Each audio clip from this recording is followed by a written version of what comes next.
Hello friends and welcome to my channel. तो जैसा कि हम लोगों ने फ्यूचर टेंस शुरू किया हुआ था और हमने फर्स्ट फॉर्म और सेकंड फॉर्म पढ़ लिया था और हमारा अब है third form future perfect tense, perfect form है। तो ये जो थर्ड फॉर्म है इसके बारे में जानकारी लेने से पहले अगर आपने मेरे फ्यूचर टेंस वाले दोनों वीडियोस को नहीं देखा है तो मेरे चैनल के प्लेलिस्ट में जाके आप पहले उसे देख लें। तो फ्यूचर टेंस का ही कंसेप्ट है तो और ज़्यादा क्लियर होगा। तो आज हम शुरू करते हैं स्ट्रक्चर के साथ।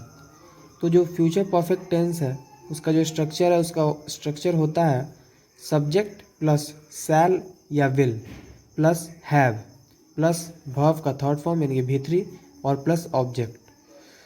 तो ये जो शैल विल है इसका जो यूज है तो शैल आई और वी के साथ लगता है और विल बाकी जितने भी सब्जेक्ट होते हैं उनके साथ विल का यूज करते हैं। इसकी जो आइडेंटिफिकेशन यानी कि पहचान है, जब हम हिंदी वाक्य में क्रिया यानी कि वर्ब के लास्ट में अंत में देखेंगे कि चुकूंगा, चुकेंगे, चुकेगा, चुका रहेगा, चुकी रहेंगी, ऐसे वर्ड रहेंगे, शब्द रहेंगे, तब हम समझ जाएंगे ये फ्यूचर परफेक्ट टेंस का ही सेंटेंस है। इसके कुछ एग्जाम्पल्स हम देख लेंगे। जैसे तुम अपना पाठ सीख चुकोगे, यहाँ चुकोगे आया तो उससे हम ट्रांसलेट कर देंगे यू विल हैव। लर्न का भी3 लर्नट भी होता है और लास्ट में डी भी होता है, दोनों लर्न का भी3 होता है, इसलिए हम किसी को भी यूज कर सकते हैं। तो you will have learnt your lesson. मैं खा चुकूंगा तो आई के साथ शैल यूज होता है, तो आई शैल हैव ईटन, ईट का भी3 ईटन होता है। वर्ब फॉर्म भी अगर आपने नहीं देखा हुआ है तो वो भी आप मेरे चैनल के प्लेलिस्ट में जाके देख सकते हैं। अगले सोमवार तक मैं इस काम को कर चुका रहूँगा।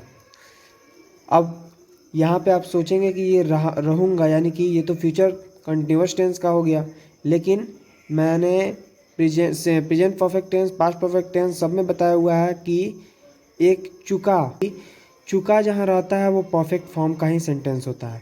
अब उसके आगे वाले वर्ड से हम पता करेंगे कि प्रेजेंट का है, पास्ट का है या फ्यूचर का है। जैसे गागेगी जहाँ रहता है वो फ्यूचर का सेंटेंस होता है, तो इससे हम ये समझ जाएंगे ये फ्यूचर परफेक्ट टेंस का है।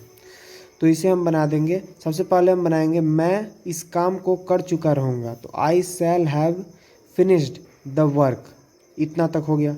उसके बाद अगले सोमवार तक, बाई मंडे नेक्स्ट, इस तरह से ये बन जाएगा। अब ये जो सेंटेंस है इसमें दो सेंटेंस है अलग अलग। इसमें जैसे कि मैंने पास्ट परफेक्ट टेंस वाले में भी बताया था, जैसे डॉक्टर के आने के पहले रोगी मर चुका था, तो हम बनाते थे सबसे पहले जो काम हुआ रहता था उसे हम पास्ट परफेक्ट टेंस में बनाते थे और जो बाद में काम हुआ रहता था उसे हम सिंपल पास्ट में बनाते थे। जैसे the patient had died before the doctor केम, तो उसी तरह का इसमें भी सेंटेंस आता है। तो इसमें जो है लास्ट में चुका रहेगा जिससे हम समझेंगे फ्यूचर परफेक्ट टेंस का है, और इसे हम जो पहले काम हुआ रहता है उसे हम ट्रांसलेट करते हैं फ्यूचर परफेक्ट टेंस में, और जो बाद में काम हुआ रहता है उसे हम ट्रांसलेट करते हैं सिंपल प्रेजेंट टेंस में।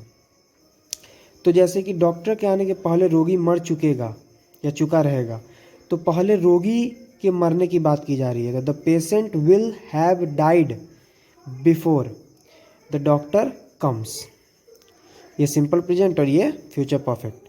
परीक्षा शुरू होने के पहले वह अवश्य आ चुकेगा, तो यहाँ पे शैल यूज हुआ। क्यों यूज हुआ? क्योंकि मैंने बताया था जब कोई डिटर्मिनेशन फुल्ली कॉन्फिडेंट किसी बात के लिए आप हों, अवश्य जब सेंटेंस में हमें मिले तो जिसके साथ हम शैल यूज करते थे उसके साथ विल यूज करेंगे और जिसके साथ विल यूज करते थे उसके साथ शैल यूज करेंगे। तो इसलिए हम यहाँ जब अवश्य को देख रहे हैं तो ही के साथ शैल का यूज करेंगे। तो पहले वह अवश्य आ चुकेगा को हम बनाएंगे तो ही शैल हैव कम, उसके बाद बिफोर द एग्जामिनेशन स्टार्ट्स, परीक्षा शुरू होने के पहले, इसको हम बनाएंगे सिंपल प्रेजेंट में, तो द एग्जामिनेशन स्टार्ट्स। तो अब हम नेगेटिव वाले स्ट्रक्चर पे आते हैं। तो जो नेगेटिव वाला स्ट्रक्चर है इसमें ज़्यादा कुछ तो नहीं, बस शैल और विल के बाद नॉट का यूज कर देते हैं और बाकी जो स्ट्रक्चर है वो सब सेम रह जाता है। आप लोग स्ट्रक्चर को भी थोड़ा ध्यान में रखेंगे तो ट्रांसलेशन बनाने में आसानी होगी, तो प्लीज़ स्ट्रक्चर भी ज़रूर याद रखें। तो जैसे ये सेंटेंस है, मैं नहीं जा चुकूँगा, तो इसका हम बना देंगे आई शैल नॉट हैव गॉन। अगर ये रहता मैं जा चुकूँगा तो बनाते हम आई शैल हैव गॉन। अब यहाँ सिर्फ शैल के बाद नॉट का यूज कर देंगे तो ये नेगेटिव में बन जाएगा। अब आते हैं अगले एग्जाम्पल पे। तुम्हारे आने के पहले वह नहीं जा चुकेगी। इसमें भी जैसा कि हम देख सकते हैं दो सेंटेंस हैं, एक वह नहीं जा चुकेगी और एक तुम्हारे आने। तो पहले जो काम हो सकता है, मतलब ये तो फ्यूचर की बात है ना, तो पहले जिससे हम पता चल रहा है पहले वो काम होगा, तो वह नहीं जा चुकेगी, ये काम पहले हो रहा है, तो इसे हम फ्यूचर परफेक्ट टेंस में बनाएंगे। तो she will not have gone negative में है तो नॉट यहाँ यूज होगा। Before you come, simple present वाला में यू के साथ SAES नहीं लगता है तो यू कम। सीता गाना नहीं गा चुकेगी, Sita will not have sung a song. अब है इंट्रोगेटिव स्ट्रक्चर। तो इंट्रोगेटिव में जो शैल विल है वो पहले आ जाता है, उसके बाद सब्जेक्ट, उसके बाद हैव, उसके बाद भीतरी, उसके बाद ऑब्जेक्ट। इसके एग्जाम्पल देख लेते हैं। क्या अगले साल के अंत तक वह 1 लाख रुपए कमा चुकेगी। तो ये थोड़ा सा बड़ा है तो इसे हम पहले समझने की कोशिश करते हैं कि शुरुआत कहाँ से करेंगे हम बनाने की। तो जो है यहाँ पे वह 1 लाख रुपए कमा चुकेगी, तो अगले साल के अंत तक को हम पहले साइड में करते हैं। पहले क्या वह 1 लाख रुपए कमा चुकेगी, इंट्रोगेटिव में हम बनाने की कोशिश करते हैं। तो वह के लिए विल यूज होगा, तो विल सी हैव अर्न, कमाना का अर्न होता है तो अर्न का भीतरी अर्न।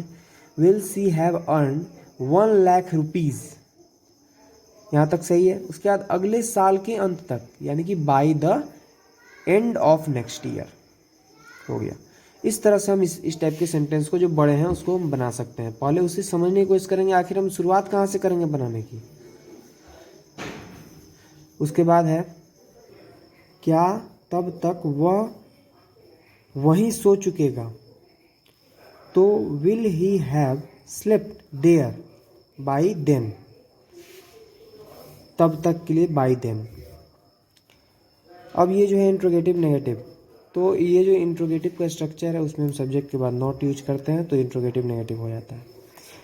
तो क्या लता खाना नहीं खा चुकेगी, will Lata not have eaten food, meal भी लिख सकते हैं हम।